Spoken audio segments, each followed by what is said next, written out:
요한복음 20장입니다.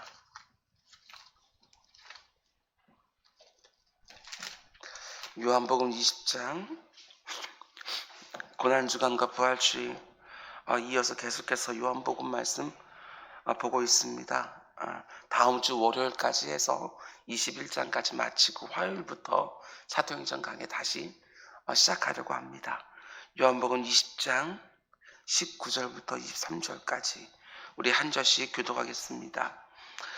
이날 곧 안식 후 첫날 저녁 때에 제자들이 유대인들을 두려워하여 모인 곳에 문들을 닫았더니 예수께서 오사 가운데 서서 이르시되 너희에게 평강이 있을지어다.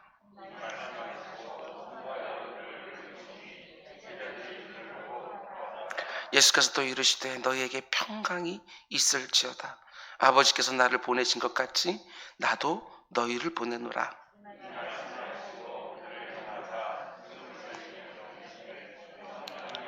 우리 함께 너희가 누구의 죄든지 사하면 사하여질 것이요 누구의 죄든지 그대로 두면 그대로 있으리라 하시니라. 아멘. 오늘 예물이 있습니다. 여호수아의 847번째 1,000번째와 박성룡 에나지사님 소연이의 992번째 1,000번째, 이강호 장로님 구자연권사님의 10의 1조 구별해 드렸고요. 이강호 장로님 구자연권사님 선교예물 드리시고 또 비전헌금 하나님 앞에 구별해 드렸습니다. 우리 기도하겠습니다. 사랑해 주님, 감사합니다. 오늘도 하나님께서 복된 날 우리에게 허락해 주셨습니다. 오늘도 주의 말씀 붙들고 기도하여 능력 얻어 하나님이 원하시는 한 날 사는 우리 모두가 될 수 있도록 인도하여 주옵소서. 특별히 오늘은 국회의원을 뽑는 총선거가 있는 날입니다. 주님, 기도하며 진지하게 한 표를 행사하게 하여 주시고 하나님께서 세우시는 일꾼들과 함께 이 나라 이 민족 잘 서갈 수 있도록 주님 인도하여 주시옵소서. 오늘도 드려진 예물이 있습니다. 1,000번째 드린 손길들 주님께서 기억하여 주시고 아버지 그들의 기도가 쌓이고 쌓여서 하나님께서 원하시는 기도의 분량들이 채워지고 하나님이 주시는 때와 방식들을 받는 복된 시간들 될 수 있도록 인도하여 주옵소서. 이강호 장로님 부장권사님 예물 또한 구별하여 드립니다.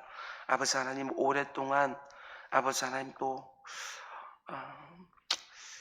기관에 속해서 아버지 하나님 패션 잡지를 만들다가 이제 개인 사업을 시작을 했습니다.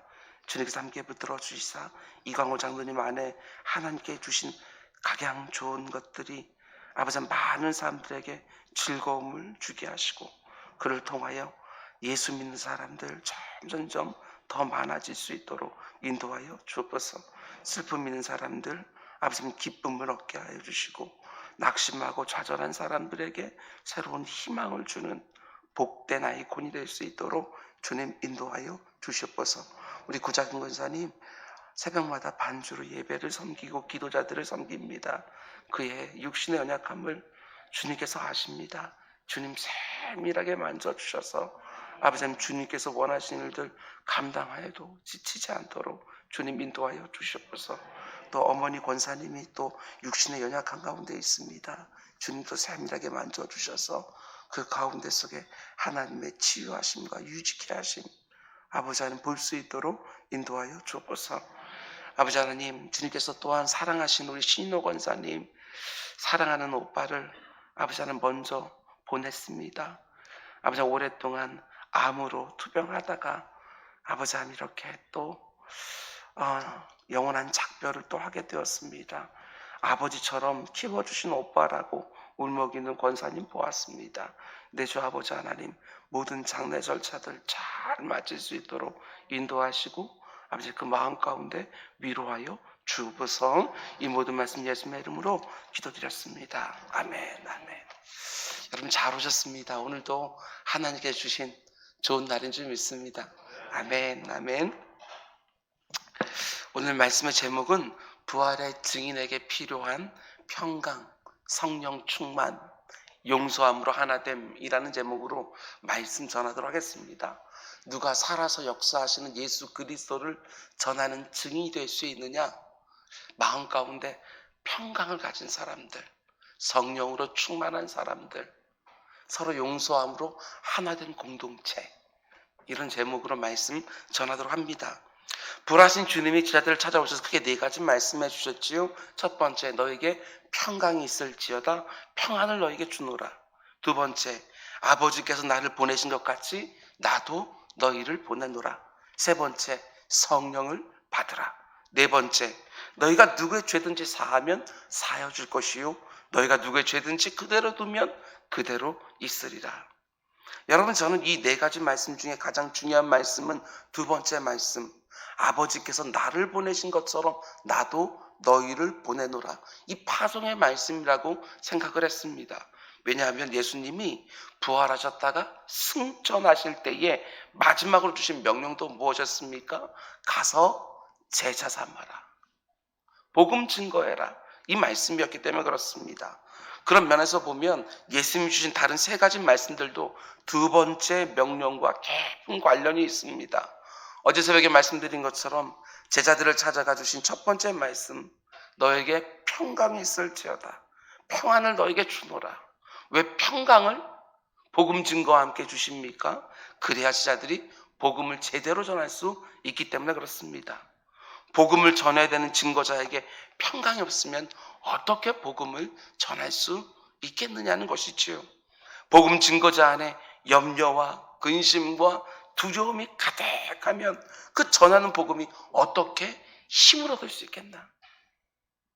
오늘 이 새벽에는 나머지 두 가지 말씀들이 또 어떻게 두 번째 명령, 아버지께서 나를 보내신 것 같이 나도 너희를 보내노라, 이 명령과 관계되는지를 살펴보려고 합니다.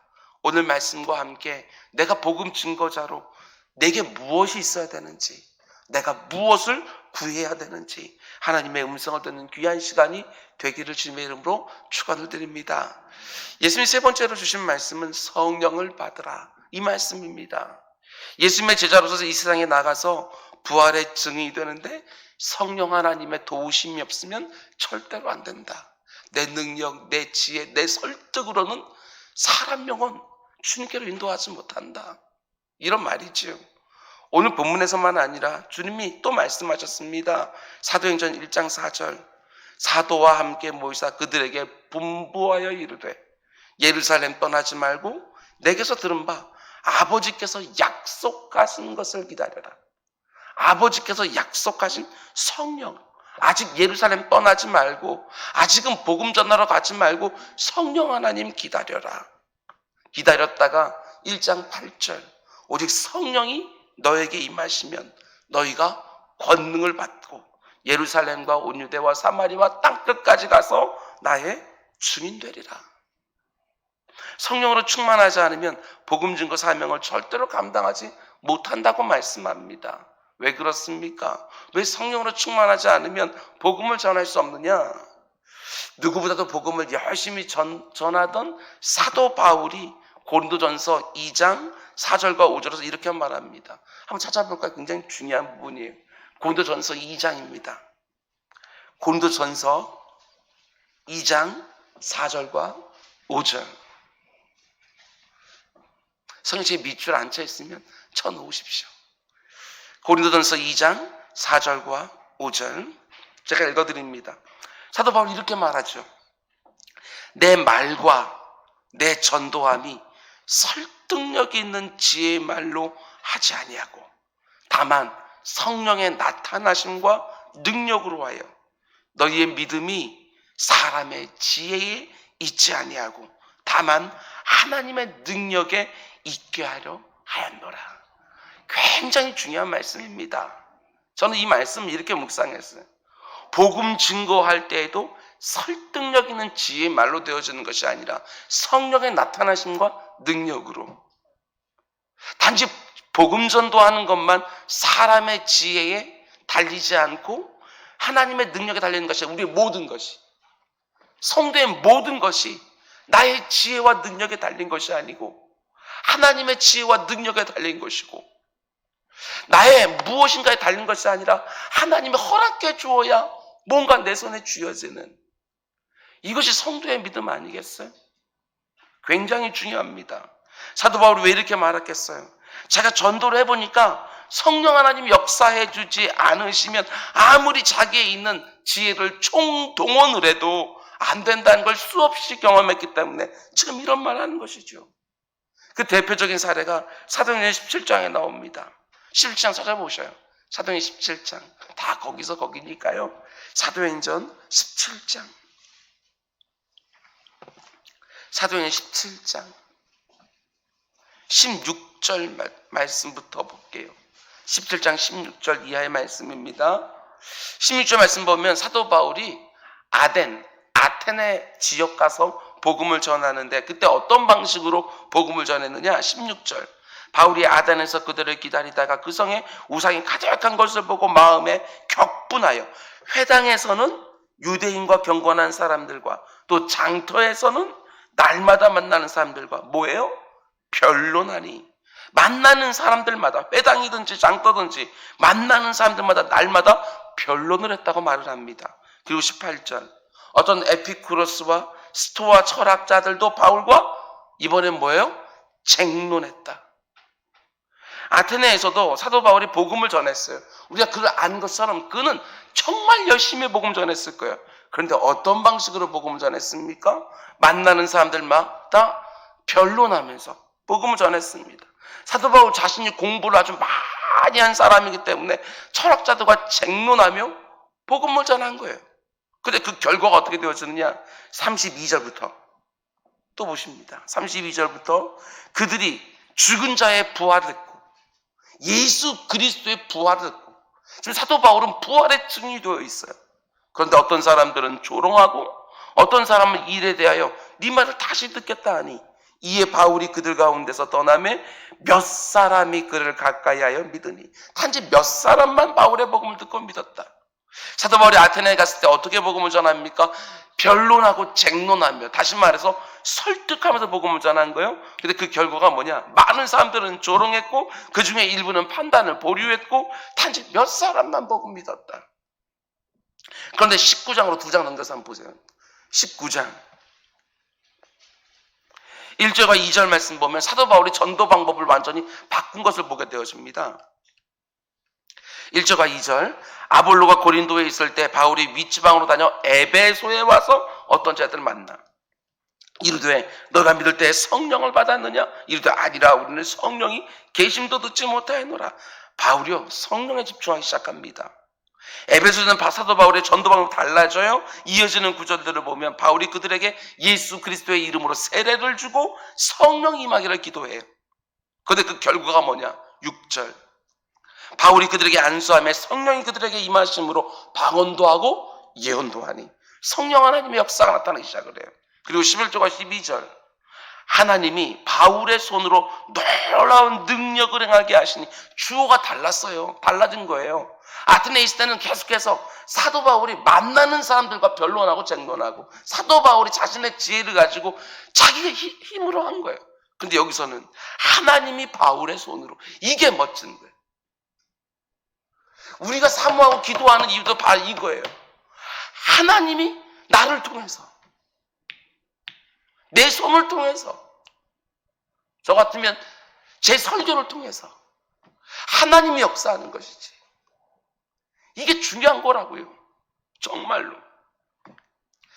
하나님이 바울의 손으로 놀라운 능력을 행하게 하시니 심지어 사람들이 바울의 몸에서 손수건이나 앞치마를 가져다가 병든 사람이 얹으면 그 병이 떠나고 악기도 나가다. 이게 바울의 능력이냐고요. 하나님의 능력이잖아요. 지금 이 상황이 어떤 상황입니까? 아테네와 에베소가 너무너무 달라요. 여기에서는 성령 하나님 역사가 충만하게 일어나요. 병자가 낫고 악귀가 떠나고 그 결과가 어떻게 되었느냐? 에베소 전체가 뒤집어집니다. 17절 이하의 말씀이요. 에베소에 사는 유대인과 헬라인들이 다 유대인도 헬라인도 다 이 일을 듣고 두려워하며 주 예수의 이름을 높이고 믿은 사람이 많이 와서 자복하여 행한 일을 알리며 또 마술을 행하던 많은 사람이 그 책을 모아가지고 와서 모든 사람들 불사르고 그 책값을 계산한 즉 은 5만이나 되더라. 이와 같이 주의 말씀이 힘이 있어 흥왕하여 세례고 더드리니라. 멋지지 않습니까?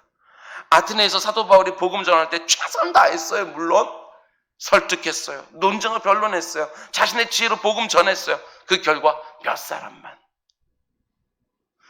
그러나 에베소서는 어떻게 되었느냐? 오직 성령 하나님의 역사를 바라보면서 기도하고 하나님께 오직 쓰임받기만을 원했을 때에 하나님의 어마어마한 능력이 드러났던 것이지요. 그 역사를 수많은 사람에게 돌아오고 그 지역 전부가 변하고 하나님의 말씀이 힘을 얻어 흥황하는 것이죠.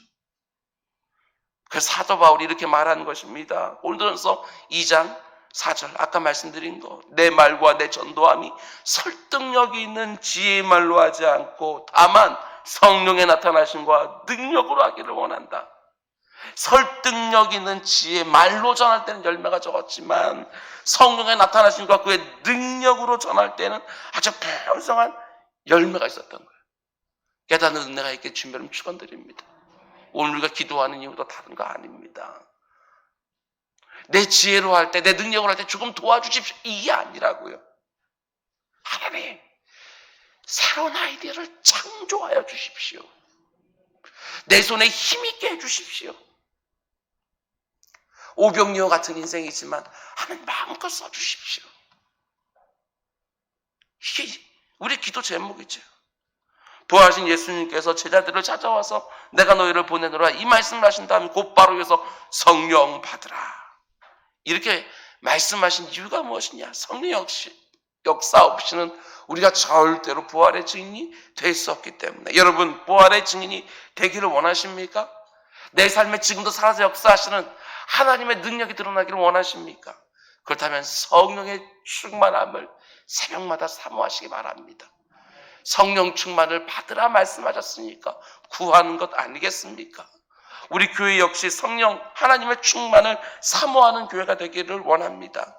어떻게 이런 교회가 될 수 있느냐? 여러분, 성령님은 인격이십니다. 물질이나 에너지가 아니라 인격이에요. 인격은 환영하는 곳에 가게 돼 있어요. 성령 하나님 환영하면서 모셔드리는 것이지요. 우리 교회 안에서 마음껏 역사해달라고 전심으로 기도하는 거예요. 우리 교회는 말씀의 흥왕을 사모하는 교회예요. 중요한 게 무엇입니까? 말씀의 흥왕은 반드시 성령 충만으로 이루어져요. 오늘 말씀도 마찬가지 아니겠습니까? 성령이 충만하게 역사하니까 말씀이 힘을 얻었다. 내 심령이 성령 하나님으로 충만하기를 원하고 내 속에 성령 하나님의 역사가 흥왕하여 내가 있는 가정에도 내가 있는 교회에도 내가 오늘 어디를 가든지 성령 하나님의 역사가 내 인생을 통하여 드러나는 은혜가 있기를 주님으로 축원드립니다. 그럼 이제 또 한 가지, 평강과 성령, 이 두 가지 외에 부활하신 주님은 제자들이 한 가지를 더 말씀하시지요. 오늘 보면 요한복음 20장 23절 말씀 우리 같이 읽겠습니다. 시작. 너희가 누구의 죄든지 사하면 사하여질 것이요 누구의 죄든지 그대로 두면, 이런 말씀이지요. 내가 누군가의 죄를 용서하면 하나님이 그 사람을 용서해 줄 것이고 내가 누군가의 죄를 용서해 주지 않고 그대로 두면 하나님도 그대로 두신다. 예수님이 지금 뭘 말씀하시는 겁니까? 그러니까 용서해 줘라. 이 말씀하는 것이지요. 여러분, 그런데 복음 전도를 예수님이 말씀하시면서 왜 굳이 용서에 대해서 말씀하실까? 용서와 복음 증거 사이에 어떤 관계가 있을까? 우리가 복음 증거자가 돼야 되는데 우리끼리 불화가 있고 우리끼리 서운함이 있고 우리끼리 섭섭함이 있는 거예요. 그럼 당연히 공동체 하나 되면 안 되잖아요. 내가 그 사람을 끝까지 용서하지 않고 나가서 복음 전하면 어떻게 됩니까? 하나됨이 깨진 상태에서 복음을 전하면 어떻게 되어지느냐? 그건 역시도 힘이 없는 거예요. 정말 그래요. 오늘날 이 땅의 교회들이 복음 전하는 거에 왜 이렇게 힘이 없어졌습니까? 왜 옛날처럼 담대하게 복음 전하지 못하게 되었습니까? 다른 게 아닙니다. 많은 교회들 안에 분쟁이 있고 다툼이 있으니까. 그 지역사회에 가서 무슨 복음을 전하겠어요? 두 표로 나눠 싸워주고 있고 세 표로 나눠 싸워주고 있는 교회들이 그 지역사회 소문 바다한데 어디 가서 복음을 전도하겠어요? 불신자들이 교회 안에서 성도들끼리 서로 싸우는 모습 보면서 도대체 어떤 생각을 할까? 우리가 하나님의 용서를 선포하면서 정작 우리 서로는 싸우고 있는 공동체라면 어떻게 복음 전도에 힘을 얻을 수 있을까? 그래서 예수님이 복음 전하고 말씀하면서 첫 번째로 평안을 말씀하시고, 두 번째로 성령의 충만을 말씀하시고, 세 번째로 용서함으로 하나됨에 대해서 말씀하십니다. 굉장히 중요한 말씀입니다. 언제가도 말씀드렸지만 다시 한번 말씀드립니다. 우리 그리스도인들은 이 세상에 빛으로 부름받았잖아요. 너희는 세상의 빛이라. 그런데 그 빛은 하나로 모아질 때 놀라운 힘을 역사합니다. 어렸을 때 다 해보셨겠지만 돋보기 놀이 하잖아요. 돋보기 놀이. 어떻게 할 때 종이가 타기 시작합니까? 빛을 이렇게 모으면 거기서 열이 나고 불이 붙어요. 한 곳으로 모여진 빛들만 불을 일으킨다고요. 우리가 서로 용서함으로 하나의 공동체가 되면 한 마음으로 모여진 빛들이기 때문에 거기서 놀라운 역사가 일어나게 되어져요. 그걸 부흥이라고 말을 하죠. 그래서 악한 사탄이 하는 것이 무엇입니까? 서로 분쟁하게 만들고, 서로 불화하게 만들어요. 서로 섭섭하게 만들어요. 그런데 그 상태로 계속 그 나뉜 상태 두기 위해서 어떻게 하느냐? 서로 절대로 용서하지 못하게 만든다고요. 나도 모르게 내가 누군가를 향한 섭섭함이 있고 미움이 있고 용서하지 못하고 있다면 그것이 바로 사단이 주고 있는 상태라는 거 여러분 기억하시기 바랍니다. 아내가 남편을 용서하는 겁니다. 남편이 아내를 용서하는 것이지요. 부모를 용서하는 자녀들이, 자녀들을 용서하는 부모들이, 성도 교회들 가운데 속에 하나의 공동체 가운데 서로를 갖다 용납하고 받아주는 그 용서함들이, 이게 바로 주님이 우리를 세상으로 파송하면서 주신 명령이라는 것입니다. 서로 용서함이 없으면 절대로 복음이 전해지지 않기에 이런 명령 주시지요. 다시 말씀드립니다. 너희가 누구의 죄든지 사하여 주면 하나님도 사해 줄 것이고, 너희가 누구의 죄를 그대로 두면 하나님도 그대로 두리라. 그러니 용서해 줘라. 말씀 맺겠습니다. 부활하신 주님이 제자들 찾아와서 사명 주셔요. 부활의 증인이 되라. 아버지께서 나를 보내신 것처럼 나도 너희를 이 세상에 보내노라. 저와 여러분 우리 모두가 다 파송받은 자들입니다. 어제 새벽에 말씀을 드렸습니다. 새벽에 이렇게 모일 때마다 하나님은 우리를 이곳으로 초청해 주시는 것이고, 이렇게 초청해 주셔서 말씀과 기도로 채워주셔서 오늘도 세상에 또 파송해 주는 것입니다. 초청과 파송이 매일같이 이렇게 이루어지는 것이지요. 이게 얼마나 복된 인생입니까? 하루의 첫 시간 하나님의 말씀과 기도로서 가득 채워서 하루를 또 파송받아 시작하고, 이게 얼마나 멋집니까? 그런데 우리 파송받은 사람들에게 반드시 준비가 필요합니다. 내 안에 그리스도의 평강이 있는지를 확인하십시오. 만일 없다면 간구해야지요.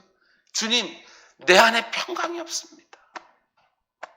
세상은 줄 수도 없고 알 수도 없는 그 평안 내게 주십시오. 하나님, 평안한 환경이 안 되는데 어떻게 잘 평안할 수 있습니까? 이런 말 하지 말라고 말씀을 드렸습니다. 세상이 알 수도 없고 줄 수도 없는 신비한 평안입니다. 모든 상황 가운데 속에 주어지는 평안입니다. 뿐만 아니라 내 안에 성령 하나님의 인도하심과 다스림이 반드시 필요합니다. 내 지혜, 내 능력 가지고 사는 사람들이 그리스도인이 아닙니다. 내가 그리스도와 함께 십자가에 죽고 십자가에서 나와서 부활할 때 나도 거기서 같이 살아나고, 이제 내 안에 예수 그리스도 살고, 나 혼자 사는 것이 아니라 성령 하나님이 내 안에 내주에 계시고 그 능력으로 살아가는 것입니다. 이 새벽에 기도하셔야 됩니다. 성령님, 내가 복음 전할 때마다 역사해 주십시오. 하나님, 내 손으로 하는 모든 일들 가운데 속에 하나님의 능하신 역사 나타나게 해주십시오. 뿐만 아니라 우리가 서로 용서함으로 하나가 되는 은혜가 있어야 됩니다. 하나 되지 못하면 결코 복음을 전할 수가 없습니다. 교회를 놓고 기도할 때에도 하나님, 교회 안에 성령이 하나 되게 하신 것들을 힘써 지키는 우리 모두가 되게 해주십시오. 기도하는 것이지요. 여러분, 내 사랑하는 주님이 지금도 살아서 역사하신다는 사실을 믿으십니까? 오늘 이 새벽에도 평강 구하십시오. 성령으로 충만해서 오늘 하루 시작하십시오. 세 번째로, 내 마음에 관계들 속에 앙금이 남지 않도록 빨리빨리 용납하고 용서하고 하나님께 치유해달라고 간구하고 그 가운데 속에 참된 복음 증거와 자유함이 있기를 주님의 이름으로 축원을 드립니다. 기도하겠습니다. 사랑해 주님, 감사합니다. 오늘도 주의 사랑하는 새벽 기도자들과 하루를 함께 출발하게 하신 거 주 진정으로 감사를 드립니다. 이곳에 있는 한 사람도 빼놓지 아니하고 오늘도 아버지 하나님 승리자들 될 수 있도록 주님 인도하여 주시옵소서. 오늘 하루도 저녁에 잠자리 들 때 하나님께서 역사해 주신 것으로 인하여 찬송과 감사가 가득하게 하여 주옵소서. 이 모든 말씀 예수님의 이름으로 기도드렸습니다. 아멘.